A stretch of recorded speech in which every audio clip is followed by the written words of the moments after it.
এখানে আমরা তিনটি কথা আপনাকে বলবো।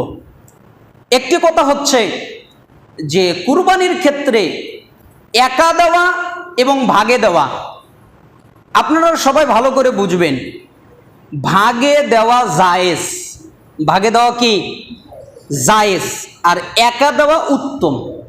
একা দেওয়া কি উত্তম। আমি কি একা দেওয়াকে নাকচ করলাম? একা দেওয়া উত্তম, তবে ভাগে দেওয়া বৈধ জায়েজ। সালাফরা যেটাকে বৈধতা দিয়েছেন আমরা সেটাকে অবৈধ ঘোষণা দিতে পারি না। আরেকটা কথা হচ্ছে যে আরাফার সিয়াম, যেহেতু আমাদের সামনেই আরাফার সিয়াম রাখতে হবে, কারণ রাসূল সাল্লাল্লাহু আলাইহি সাল্লাম বলেছেন কেউ যদি আরাফার সিয়াম রাখে তাহলে আমাদের পূর্বের 1 বছর এবং পরের 1 বছর, এই 2 বছরের গুনাহ আল্লাহ ক্ষমা করে দেন।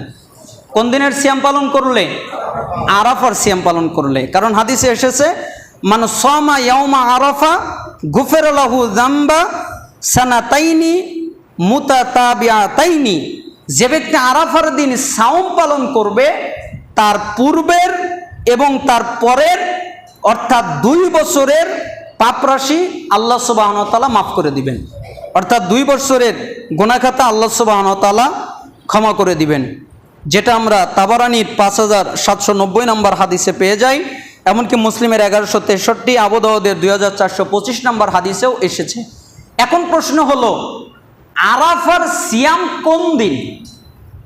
আমাদের এই পুরো পৃথিবীতে 2 দলে বিভক্ত। একদল বলছেন যে 9 জিলহজ আরাফার সিয়াম পালন করবেন, আরেক দল বলছেন না না না 9 জিলহজ না, যেই দিন আরাফা ওই দিন সিয়াম পালন করবেন। কোনটা সঠিক? আসলে সালাফগণ এখানে বলেছেন যে হাদিসের মধ্যে যেহেতু আরাফা শব্দ এসেছে, কি শব্দ এসেছে? আরাফা। এখন আরাফা কি গোটা পৃথিবীতেই হয়? কোন জায়গায় হয়? আরাফাতের ময়দানে হয়।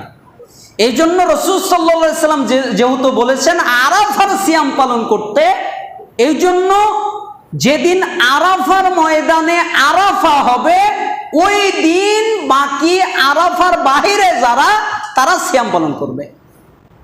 তার মানে আরাফার সাথে এটা সম্পর্কিত, তারিখের সাথে সম্পর্কিত নয়। যারা বলেন যে 9 জিলহজ সিয়াম পালন করতে হবে, আমরা তাদেরকে তুচ্ছ করছি না, আমরাও আপনাদের সম্মান করি। ওটা আপনাদের বুঝ, আপনারা ওই বুঝ বুঝেছেন, এটা সহিহ আকীদার আলেমরাই বুঝেছেন। আপনারা এই বুঝ বুঝেছেন, এটা আপনাদের বুঝ। এটা আপনারা বুঝেছেন ব্যাকরণের ভিত্তিতে যে আরাফাত 9 তারিখে হয়, এজন্য 9 জিলহজে সিয়াম পালন করবে, আমরা আপনাদের সম্মান করি। তবে সালাফদের বুঝ হলো যে যেদিন আরাফা হবে আরাফার ময়দানে ওই দিন সবাই সিয়াম পালন করবে।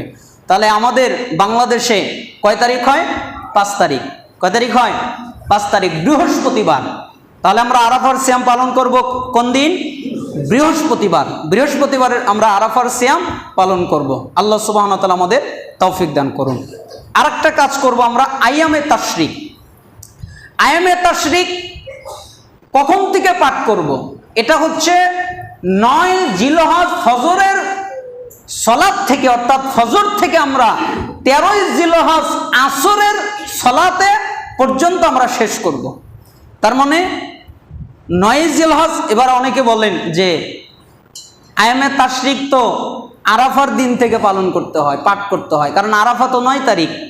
আমি আপনাকে বলবো না, ওটা আরাফার শব্দ উল্লেখ আছে, আর এখানে আরাফার শব্দ উল্লেখ নাই, এখানে আছে 9 জিলহজ। এজন্য আমরা 9 জিলহজ, তার মানে শুক্রবার ফজরের সালাতের পর থেকে আমরা আল্লাহু আকবার আল্লাহু আকবার লা ইলাহা ইল্লাল্লাহ আল্লাহু আকবার ওয়ালিল্লাহিল হামদ, এটা আমরা পাঠ করব। পারবো না? মোট 23 ওয়াক্ত, অর্থাৎ আমরা শুক্রবারে পাঠ করব, শনিবারে পাঠ করব, রবিবারে পাঠ করব, সোমবারে পাঠ করব, মঙ্গলবার আসর পর্যন্ত পাঠ করব। এটা হলো আমাদের আইয়ামে তাশরিক। আমরা বলেছিলাম যে জিলহজ মাসের ইবাদত আপনারা জানেন, বেশি বেশি নফল ইবাদত করা, বেশি বেশি জিকির আজকার করা, বেশি বেশি সিয়াম পালন করা, কারণ রাসূল সাল্লাল্লাহু আলাইহি ওয়াসাল্লাম জিলহজের 9 দিনই সিয়াম পালন করতেন। বেশি বেশি তওবা করা, বেশি বেশি দান খয়রাত করা, যারা হজ করবে হজ উমরা করা, তারপরে কোরবানি করবে, এগুলোই হচ্ছে জিলহজের আমল। আল্লাহ সুবহানাহু ওয়া তাআলা আমাদেরকে তৌফিক দান করুন। খুতবা সমাপ্ত করতে না পারায় দুঃখিত। হে আল্লাহ, আমাদের যারা অসুস্থ